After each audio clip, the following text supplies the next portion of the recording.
Great pleasure to have you on, Professor. And let me start with what has happened last night and after Saudi Arabia attacking Yemen and Al Hudaydah, if I'm not mistaken, Al Hudaydah airport port was hit by they attacked the port by using their fighter jets. And then we were thinking about what would be the response from Yemen. Are they going to attack Aramco? Moments after, in 2 hours, we've seen that Aramco is on fire because of the missiles. And Yemen has decided to escalate the war. And as we talk, and you look at the footage coming out of Aramco, you see everything is on fire. And Saudi Arabia has decided to escalate that, which was not logical to my understanding. Nothing is happening logically. What is your understanding of the situation between Yemen and Saudi Arabia, and what does that mean for the ongoing conflict between Iran and the United States? First of all, let's remember that the genocidal war in Yemen was started by Mohammed bin Salman with the green light coming from Obama in 2015. It was around the time when the JCPOA, the nuclear deal, was being negotiated in Vienna. I was in Vienna, I think, when the war started, when the genocidal war started. So the Emirates and the Saudis began this genocidal war, and everyone in the region backed it. Everyone, Qatar, Turkey, Jordan, the Kuwait, Bahrain, the Emirates. Well, the Emirates were part of it. They were all in on this. And of course, NATO was behind it. Western countries were behind it. They were providing the ammunition, the weapons.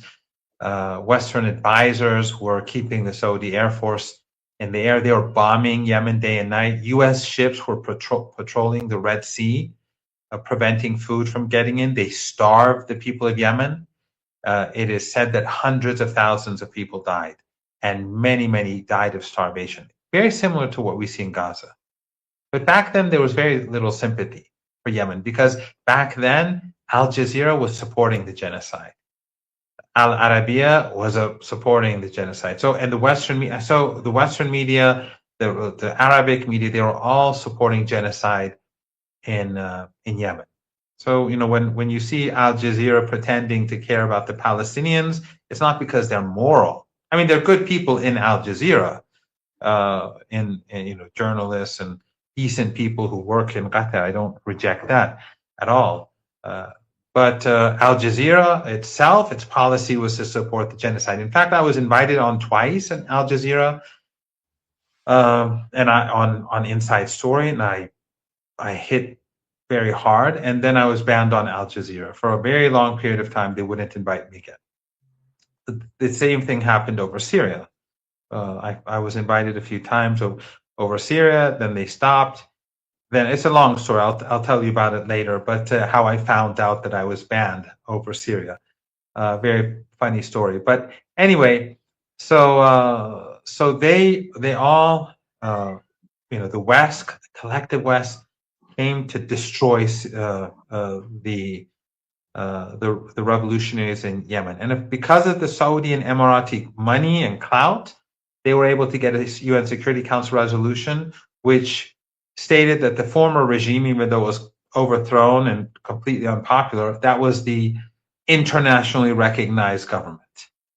Even though they don't control anything on the ground, even though hundreds of billions of dollars have been used to kill the people of Yemen to bring them back to power, but they failed. That shows how utterly unpopular and how deeply despised that so-called internationally recognized regime is.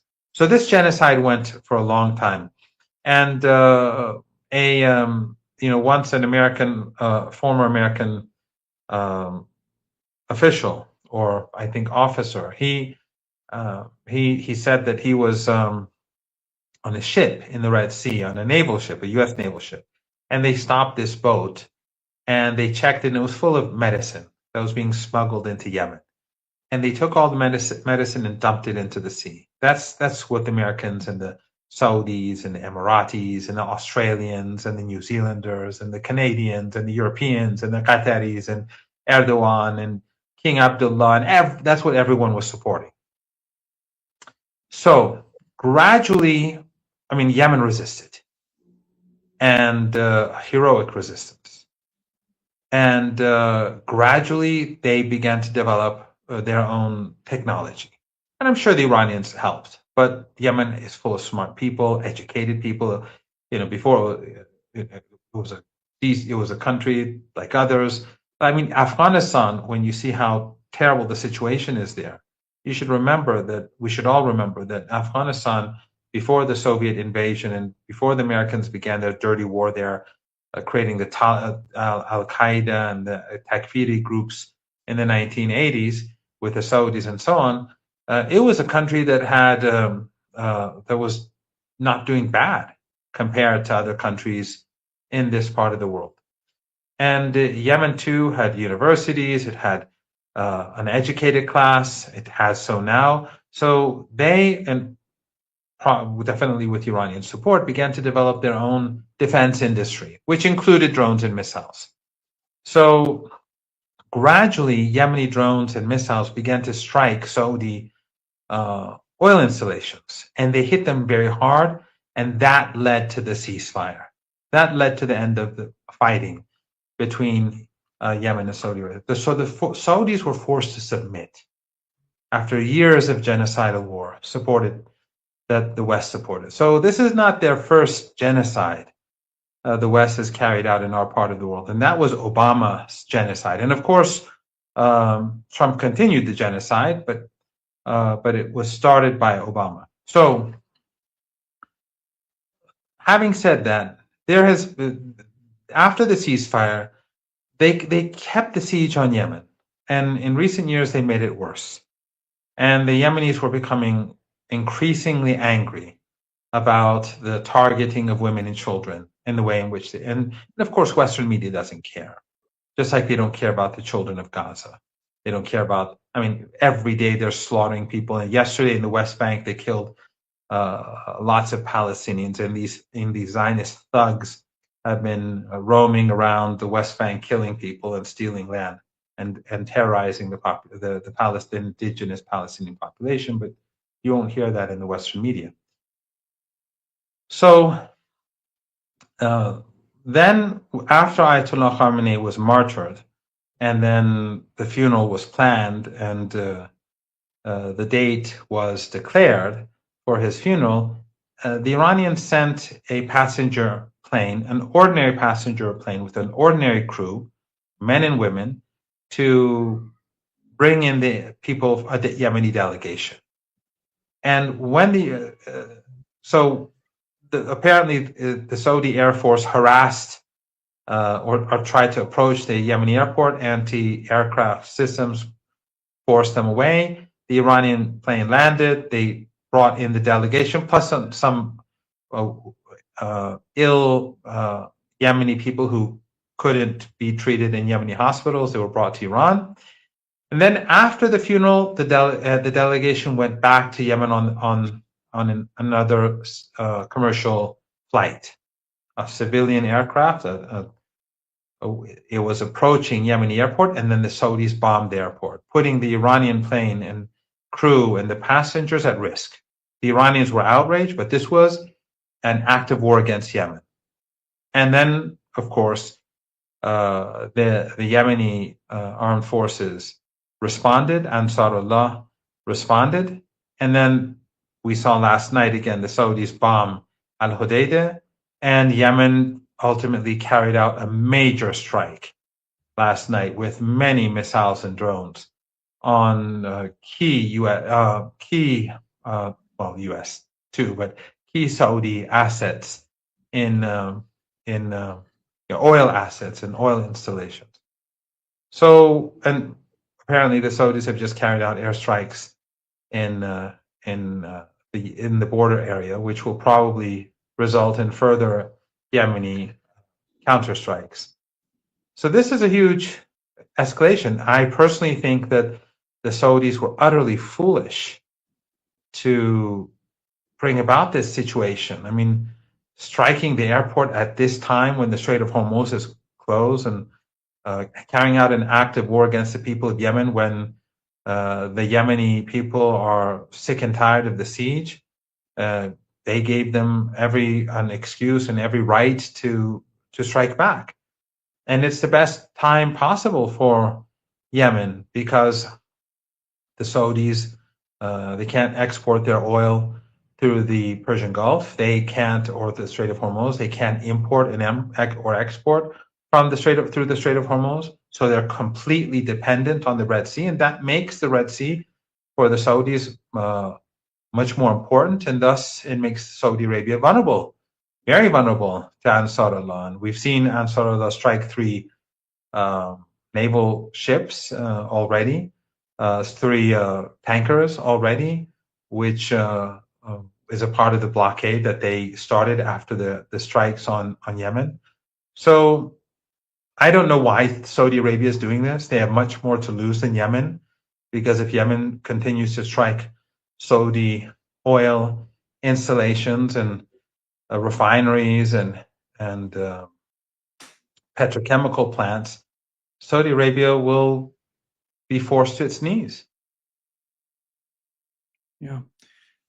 Just a new photo came out about the hangar used by U.S. Special Forces at King Faisal Air Base in Jordan, which it seems that the Iranian missile has destroyed that. One of the main concerns right now on the part of the United States is the precision of these missiles, that they hit the targets in Jordan. They're saying that because of Russia, China are providing intelligence to Iranians. And what do we know about the new missiles that Iran is using? Maybe new missiles, or what is that with this sort of precision they have that they're demonstrating? Well, they have no idea why Iran's missiles are so good. This is, of course, Iranian indigenous technology. And the Yemeni missiles have been very effective too. Are they also using Russian and Chinese satellites? I don't think they really know. I don't think the Americans know what's going on. Trump himself claims that the Russians and the Chinese have nothing to do with it. I have no idea. I don't know these things, but I do know that the Yemeni missiles and their drones have been very effective, and Iranian missiles and drones have been very effective. A lot of these bases are very well known to the Iranians, and the Iranians have many people in the region who are providing them with information. There are many people who are cooperating with Iran across the Persian Gulf region, in Jordan, and elsewhere. When the Americans are despised almost universally by the people, you're going to have lots of people who are going to be helping the Iranians. Have no doubt about that, and Yemen for that matter. But I don't know. I mean, I can't say that for sure how the Iranians are doing this, but ultimately it is Iranian missile technology that comes first and foremost. And the Americans are very sloppy, obviously. They've done a horrible job. They've been on their bases are designed in a way which makes it very easy for the Iranians to destroy their key assets. And then when they retreated to Jordan, they were exposed. And these are not hidden installations. They're not like Iranian bases, which are underground and inaccessible. These are out in the open. Someone from Jordan has to just send information to the Iranians that out over there there are these new buildings that the Americans are using, and then the Iranians will target them. I don't think the Americans quite understand the degree to which they are despised. And people across the region are seeing through the propaganda, the sectarian propaganda that the Qatari and the Saudi and the Emirati media empires have been promoting, the racist because they have a huge media apparatus. It's not just Al Arabiya or Al Jazeera. They fund many so-called private-owned channels.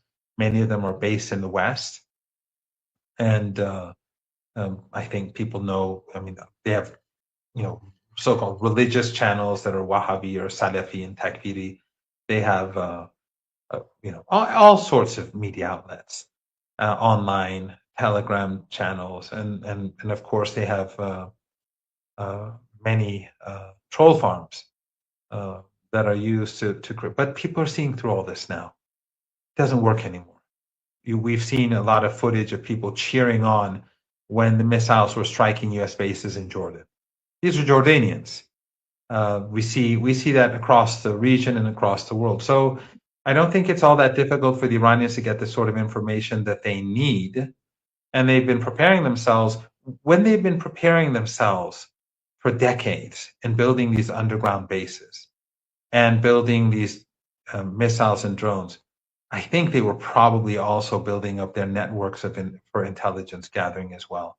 So I don't believe that it's just one source or two sources, or the Russians or the Chinese that have been key. I think the Iranians have many means of gathering intelligence. Here is the news came out that it seems that the United States has requested a temporary ceasefire with Iran, and it says the United States wants to return to the memorandum of understanding and wants to make Yemen part of it. I don't know if we cannot confirm the source, but it seems that what is happening is that last night we haven't seen any American attack on Iranian soil.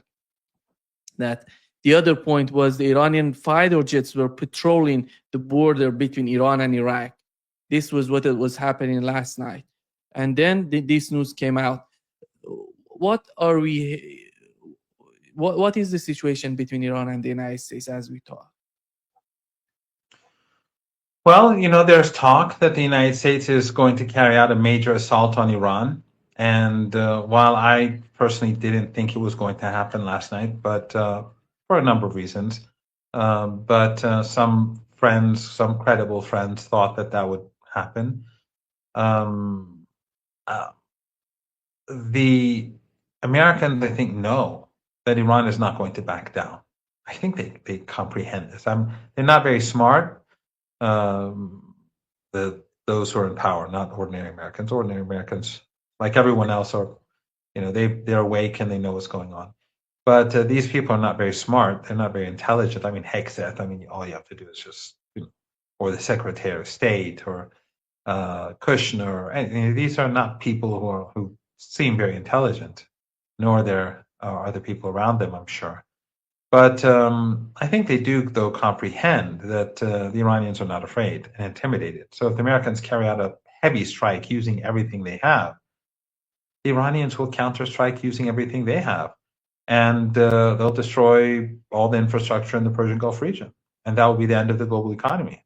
And that will bring about a collapse in the stock market in the United States, the bond market, everything will. I mean, there will be panic because no one will be able to. Trump or no one else will be able to calm the markets through their, market manipulation anymore, because people will know that the global economy has just suddenly hit a brick wall, and through the panic, the markets will collapse and we'll enter a global depression very rapidly.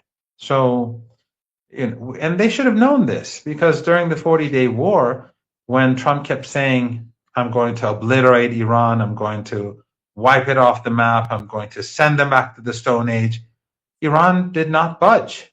So why would he think that Iran is going to budge now? Doesn't make any sense, especially since the Iranians are hitting much harder now than before. But while I'm not saying that it's not going to happen, because the Americans may attack tonight, they may carry out that overwhelming attack. I mean, they can't overwhelm Iran, but a massive attack against Iran tonight. But if they were smart, they would take a look and see what Ansarullah did, what Yemen did. What Yemen did last night, early this morning, was devastating. They hit the Saudis very hard. And obviously their missiles and drones, and apparently cruise missiles too, are all far more advanced than what they were before. And we have to take this into consideration. I'm saying this without any knowledge, of course, but I'm assuming that the experiences that the Iranians gained through the 12-day war and the 40-day Ramadan war, those experiences are being used in Yemen too. So they're the new technology, but also the way in which they design their underground bases, the way in which they protect their missiles, their drones. I think they've all the lessons learned by Iran have been definitely told and sent to the people of Yemen so that they would be able to use those lessons in the way in which they wage war as well. And as I said, since the Strait of Hormuz is closed and the Bab al-Mandab is closed to the Saudis, and you have two powerful forces, meaning Iran and Yemen, who are now engaged in war, the Americans cannot win. I mean, the Americans have already lost once against Yemen last year, and they've already lost against the Iranians. So how are they going to win simultaneously against both Yemen and Iran? Meanwhile, the Iraqi resistance, which is a huge force, I think people don't recognize the importance of Iraq. They have a huge force, between 100 and 200,000 that I know of. They say it's far greater than Hezbollah, so it has to be far greater than 100,000. So, and they have easy access to all sorts of weapons. And we saw the funeral of the martyr Ayatollah Khamenei in Najaf and Karbala. We see that they have popular support, how the Islamic Revolution, the Islamic Republic, and the resistance has popular support. So if Yemen is engaged and Iran is engaged and then Iraq gets engaged, what can the Americans do? What can Kuwait do? What can Qatar do? What can the Emirates do? None of them can do anything. So the smart thing would be for the Americans to back down and just to bring an end to this. But is the regime in Washington smart? Of course not. And will the Zionists support this? Of course not. But this is the reality on the ground. And of course, as I think I said before, that if there is an agreement at some point, the Iranians are not. I don't see the Iranians going back to the MOU. They will demand things up front, and they will include Yemen. And they would probably make new demands with regards to Gaza. Here is what New York Times reported. It says Iran has prepared for a possible attack in recent months by strengthening fortifications and creating obstacles and explosive traps around some of its nuclear facilities, which makes the execution of any ground operation highly risky. And what is the perception, Professor Marandi, when it comes to the ground invasion? We know that the United States was systematically trying to destroy the facilities in the southern and in the western part of Iran. And the perception is maybe the United States is planning for such an operation, the ground operation. Well, I mean, the success of the United States is as such that Iran has hit, I think, another ship off the coast of the Emirates was struck off the coast of Jufair. So Fujairah. Fujairah, yeah. Yes, I was thinking of Jufair near the Iran-Iraq border. That was the scene of a battle that I was involved in during the war. So off the coast of Fujairah a few hours ago, I think 3-4 hours ago, another ship was hit. So obviously the strikes on the Iranian coast and in the south have not been of any use to the United States in getting out those ships. So ultimately, if this continues, we're going to have an imminent energy crisis, and it's going to be catastrophic, especially after what Yemen did last night. And they not only did they, as I said, they struck 3 tankers, but now they've struck Saudi key infrastructure, and we'll have to see what impact it has on the ability for Saudi Arabia to export oil. because I don't know what they struck. They may have struck they just mentioned chemical. here, let me read it, Professor Marandi, a new statement by Yemen. The Yemeni forces announced that they targeted Aramco refinery in Jazan and the Aramco East-West pipeline in Yanbu, Saudi Arabia, with dozens of ballistic missiles, cruise missiles, and drones. Yemen announces that that blockade will be met with blockade, and escalation will be met with escalation. This is the statement by Yemen. Well, that means that the energy crisis is getting closer and closer and closer by the minute. Literally by the minute. I mean, I don't know how many days are left. I mean, if it's based on Trump's calculations, it should be a couple of weeks from now. I have no idea, because Trump doesn't, and nothing he says is really accurate. He's a serial liar. So, but when he said 4 weeks, it's been 2 weeks again since things have been shut down, and then we have the Red Sea in addition to that. So let's say 3 weeks, whatever, are left, let's say. But a major U.S. assault, if it's carried out, then the exports will be permanently stopped from our region, permanently, because all the infrastructure in the Persian Gulf will be destroyed, and these countries will collapse. We've discussed this before.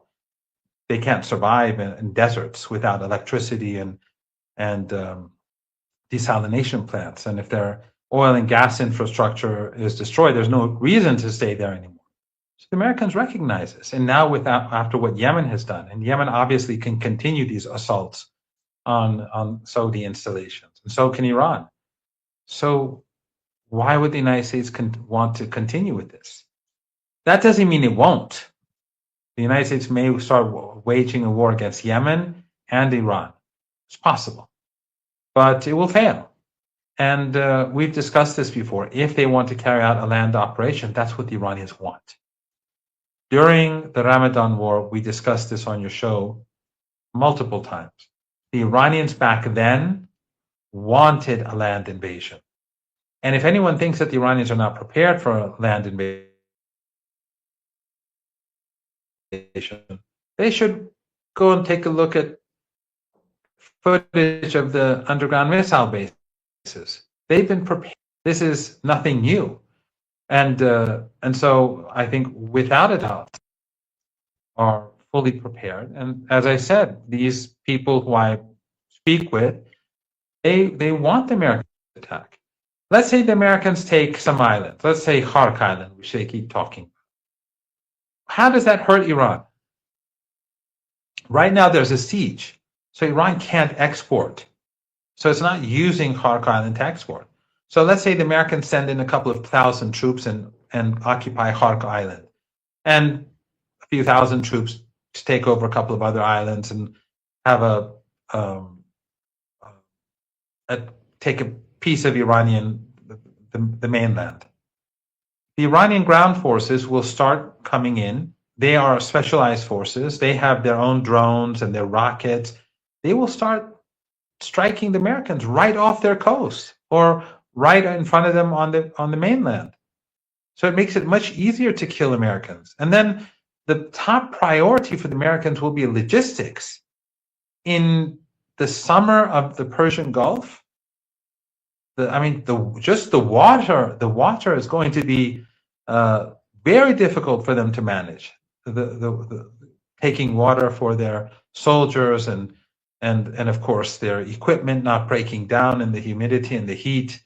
So if they carry out a land offensive, they'll be wiped out. They'll be defeated, and they'll have to retreat after a few weeks, a few months, whatever. It's not sustainable. The Iranians want this not because the Iranians like war. I said this before. It's because the Iranians think that if we have a land offensive, that will be bring about the ultimate defeat, and the Americans will have to go and not come back. In other words, a popular opinion in the United States will become so anti-war that it will just bring the war to an end. So the Iranians are prepared. If the United States, on the other hand, does not want to carry out a land war, they just want to carry out massive strikes on Iranian infrastructure, the Iranians will destroy everything. And we saw what Yemen did last night. And that would bring about an end to the US economy. When the price of energy goes through the roof, that means factories shut down. That's like Iran's fired missiles into all US factories. That means businesses shut down. That means the economy shuts down. That means many people can no longer use their automobiles or travel. I mean, it'll be catastrophic for the world. But this is something that, and then what will happen? The people in the United States will know who did this. They'll say it was Netanyahu, the Zionist lobby, the Israeli regime, and Trump. I mean, the tragedy will unfold across Africa, across Latin America, across Asia, across Europe. It'll be global. But in different countries, their governments will have to face very painful circumstances. But the people won't say that you did it. But in the West, and in particular the United States, they'll say that you did it. The government, the Trump regime did it. The elites in Washington did it. The Israelis did it. And that, I think, will destroy the Israeli regime. Because they will be despised in the West. The new photo shows, the satellite photo shows that the fuel depots at Muaffaq Salti Air Base in Jordan was destroyed in the recent attacks. I think one of the reasons, if the United States is trying to get back to the MOU, I don't know, we don't know, we cannot confirm that, but it's because of the Iranian recent attacks in the last week, and it was all focused. You look at targets, basically they're targeting depots, ammunition, logistics, all these assets. We had multiple reports, Iranian attacks on the air defense systems, HIMARS being destroyed, Patriot systems were destroyed. It was all in Kuwait. Kuwait seems to me, it's so important for the United States for all the operations they're doing. And yesterday, Colonel Wilkerson mentioned that how important Kuwait is for all these operations. Because it's an occupied country, Nima. The Americans, after the criminal Saddam Hussein, who at the behest, with encouragement of the West, invaded Iran, used chemical weapons against the Iranian people. He then subsequently invaded Kuwait. Kuwait, which paid him hundreds of, Kuwait and Saudi Arabia paid, just these two countries alone, paid Saddam hundreds of billions of dollars to wage war against Iran. The others did so too, but the major funding came from these two countries. So Kuwait, which helped Saddam, I think Kuwait was tens of billions and Saudi Arabia a couple of $100 billion. Kuwait, which helped Saddam so much, he invaded the country. And that gave the excuse for the Americans to occupy Kuwait. And since the occupation, it's become a protectorate.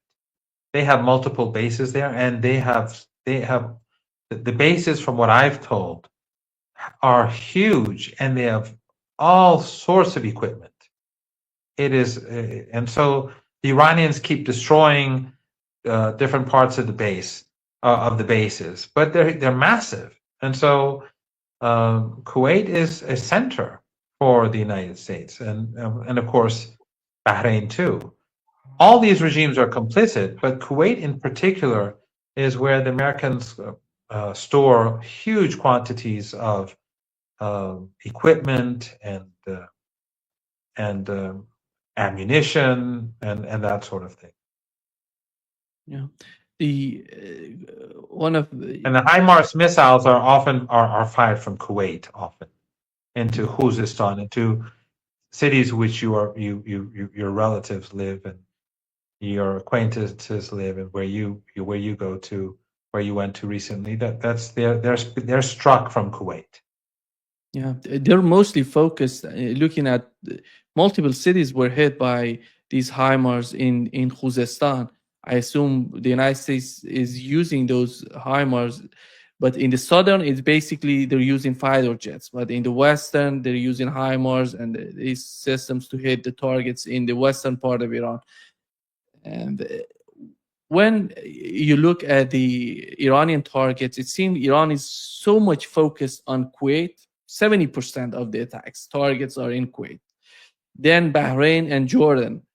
There was a single report yesterday that Iran hit, logistics in Saudi Arabia, but not that much of attack on Saudi Arabia and UAE. What does that mean?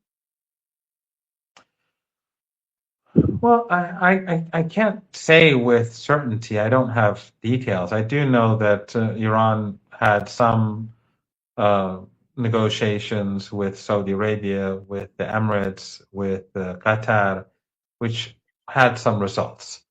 But then again, Iran has struck Qatar, Iran has struck Saudi Arabia. So I think the calculations are complicated. But at the end of the day, when Saudi Arabia allows the Americans to use their airspace and their bases to attack Iran, it's not going to, the Iranians are not going to be indifferent to that. So the Iranians prioritize, maybe it's because of the negotiations that were more successful in some places and less in others. But I think it has more to do with the imminent threat to Iran. I think the bases in Jordan were a major threat, so the Iranians prioritized Jordan. And the same is true with Kuwait and Bahrain, because the U.S. naval base in Bahrain is also massive. It's huge. And it also contains huge quantities of American equipment and ammunition.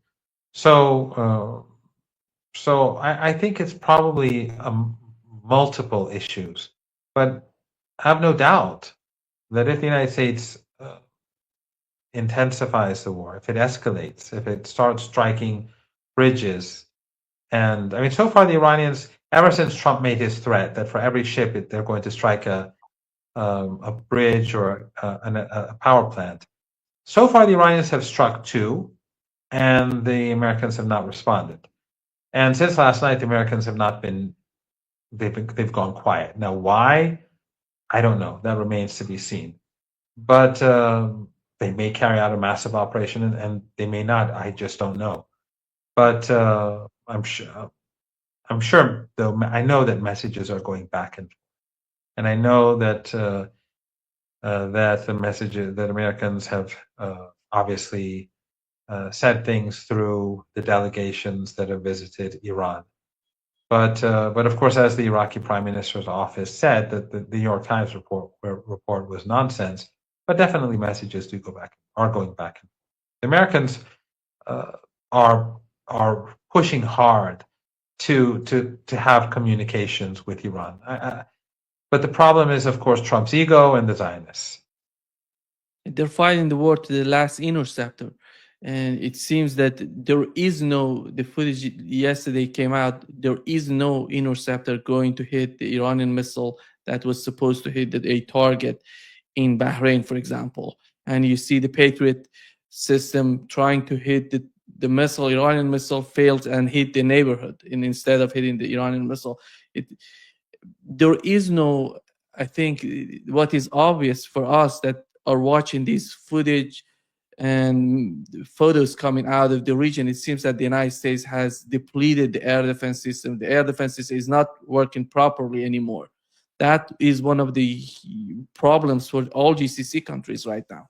Well, the Yemenis, they struck, as they said, with tens of missiles. You said that tens of missiles and drones and cruise missiles. Well, where were the interceptors? Why couldn't they down these things? So they are in serious trouble. And then again, I remind you, which I know you know, but I'm just reminding you and myself, that the resistance in Iraq is pretty quiet, but they're prepared. I mean, they've been striking Kuwait in a limited fashion, but and American assets in Iraq, but they haven't started yet. And the Iraqis are much tougher than the Saudis, and the Yemenis are much tougher than the Saudis and the Emiratis and the Kuwaitis. The rest of them, their armed forces are a joke. Qatar, it's just an empty shell. Yeah. Do you see any sort of possibility if the case of Kuwait continuing with the same sort of policy, maybe Iraq doing the resistance in Iraq doing something in Kuwait? Yes, I think it's possible that the Iraqis believe that Kuwait belongs to Iraq, and if the Iraqis take Kuwait, I have no doubt that the Iranians will support them. So Kuwait is walking on very thin ice. I mean, all these regimes in the Persian Gulf, including Oman, they're walking on very thin ice. They will not survive if this continues. And when these regimes collapse, then you're going to have the map will change, and we're going to have a different situation. But the upper hand will obviously be with Yemen. I mean, they've survived a genocidal war. What is Saudi Arabia going to do to them? What's the United States going to be able to do to them? We see how Iran has been fighting over the past 5 months. It's just for the United States it will be for the Israelis it will be catastrophic. But again, it goes back to what we've been discussing previously. Why is the Israeli regime pushing for all this? I think it's because Netanyahu is and his people, they just want to remain in power. But in my opinion, they're destroying the Israeli regime by weakening the United States, by weakening U.S. proxies in the Persian Gulf. They're not going to get any stronger, but the resistance will grow stronger. No doubt. I mean, look at Yemen today and compare it today with 2 days ago. It's obviously in a very powerful position. And Yemen's missile bases are all underground like Iran's, and it's mountainous. In other words, bases are much better protected. The mountains make it literally impossible to destroy those bases, just like Iranian underground bases. But also, when you look at the fact that the United States failed to destroy any of Iran's missile bases, that raises the question. And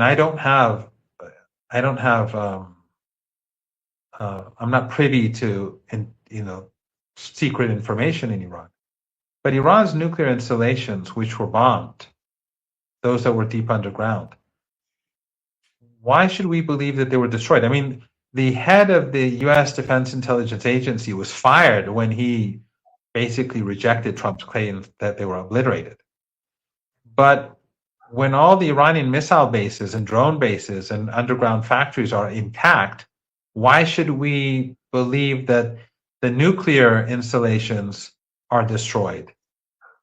Because it's the same engineers who designed all of these. So why would this one in particular be more vulnerable? So I personally, and it's probably less vulnerable because they don't want, in case of attacks, I mean, the United States and the West, they don't care if people are contaminated with due to an attack on nuclear installations. They don't care about radioactive leakage. They have no humanity. I mean, look at Gaza. Look at the genocidal war they carried out in Yemen. So I think that the Iranians were probably they protected the underground nuclear centers even more than they protected they provided more protection for them, even more than the sort of protection that exists for the missile bases. That's how I see it, at least. Again, it's not based on any information that I have. I don't have any information. It's not based on access to the people who were involved in engineering or anything like that. But when the Americans failed to destroy a single missile base across the country, I mean, I think it was the Yaz missile base that they kept bombing with B-52 bombers, and they got nowhere. So why should we believe that they were able to destroy the underground nuclear facilities? And then Yemen, obviously, it's mountainous too, so the sturdy mountains protect their own underground bases. So they're at an advantage to their antagonists, whether compared to their antagonists, whether it's the Saudis or the Israelis or whoever, or the Americans. One of the main targets in Iran is Pickaxe Mountain. They're talking about it. They brought the B-1 bombers from the United Kingdom to the region. If they attack for the first time, it's maybe they're gonna use these B-1 bombers, the bunker busters. They're not as strong as B-2, as my understanding is that, based on the information available online. But when it comes, it's not something new for Iran. They attacked the Pickaxe Mountain before, and they're somehow feeling again and again and again, maybe they do something there.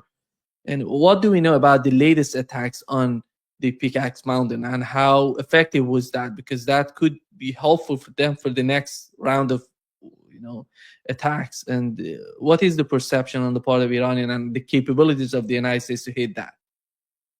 Well, first of all, I have no idea what exists under the mountain or the mountains. I have no idea.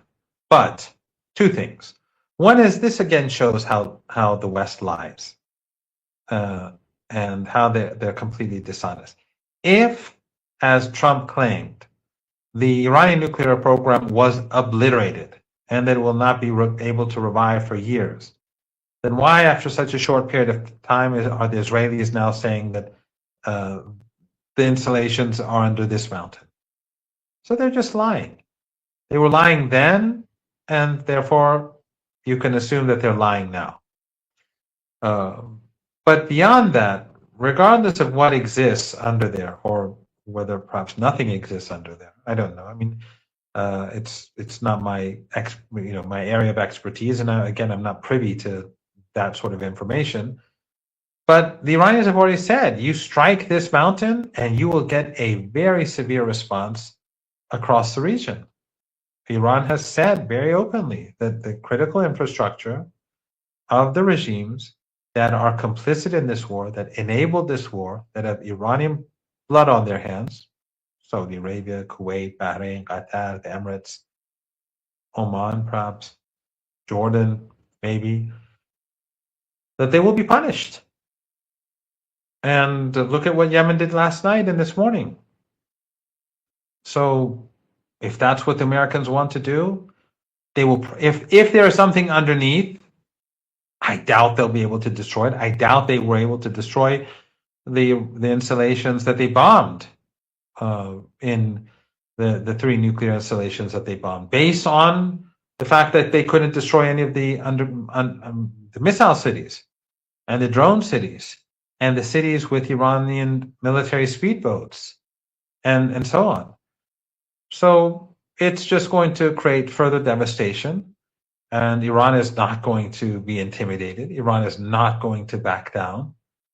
Iran will continue the war, and they should have already known this, because again, let's just remember what Trump was saying during the 40-day war. He's going to obliterate Iran. He's going to send it back to the Stone Age. He's going to wipe out the civilization. Did Iran back down? No. The United States ultimately went from unconditional surrender to accepting the Iranian 10-point plan on day 39, 40. So why should Iran be intimidated now? It will just provide Iran with the opportunity to take revenge, or let's say to retaliate, not revenge, to retaliate, which will be an act of a legitimate act, and a retaliation, the Iranian threat of retaliation is a deterrence. They do it so it won't continue. So Iran will retaliate, and U.S. proxies, they'll suffer, and when they suffer, the U.S. suffers. Because, again, the Americans cannot separate their economy.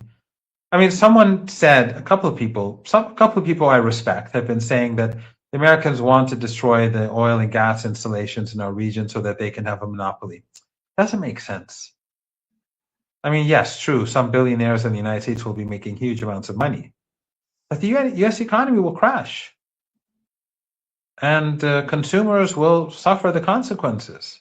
The Americans can't escape this.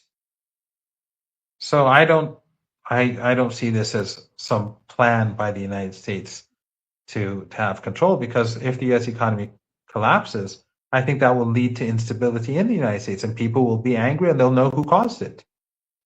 I don't think that that would be in the interest of the empire at all.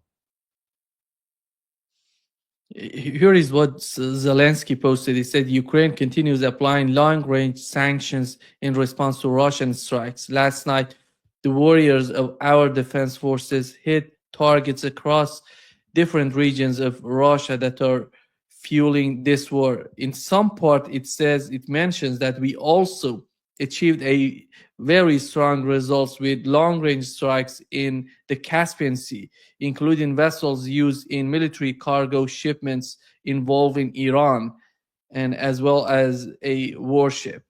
And he said, basically talking about that they hit a Russian military cargo bound for Iran. And Bound for Iran or Russia? Because I read that it was like Iranian Iranian ammunition going to Russia, but it doesn't make a difference. yeah, Either way, look, this is war is war. But the fact is that Zelensky is losing the war.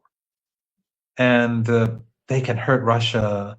They can strike more power plants. They can strike more refineries. They can strike more ships. But the Russians are going to do far much worse.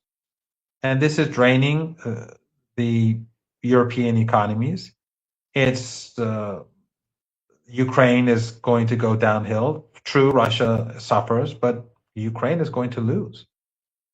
And so simultaneously, by waging the war in Ukraine and their war on behalf of Zionism and the Israeli regime in our region, they are fighting on multiple fronts. That helps Russia, and that helps Iran, and that helps the axis of resistance when they are dividing their energy on these different fronts. And they're vulnerable everywhere. And of course, Russia is a key exporter of energy. Our region, the center of energy exports. The vulnerability of the global economy is clear for everyone, and the U.S. economy, of course, too. And the Iranians, their capabilities are clear. The Russians, their capabilities are clear. Yemen, its capabilities are growing much more clear to us now. And then, of course, Iraq. It hasn't shown. It's, as they say, they haven't shown their cards yet. So the West has created a catastrophe for itself on multiple fronts. So yes, of course, they'll hit a couple of ships here and there. They'll kill a few Iranian soldiers here and there. They'll murder some Iranian school children. I mean, the Americans are good at killing kids. So are the Israelis. I mean, they'll do more of that. Perhaps they'll bomb perhaps Americans will decide to bomb a school in Sana'a. Kill maybe 100 or 200 little girls there too. That's it's for them. It's quite normal. But they're not going to win the war. They're going to lose. yeah. Thank you so much, Professor Marandi, for being with us today. Great pleasure, as always. Thank you for having me, Nima. It's always a great pleasure.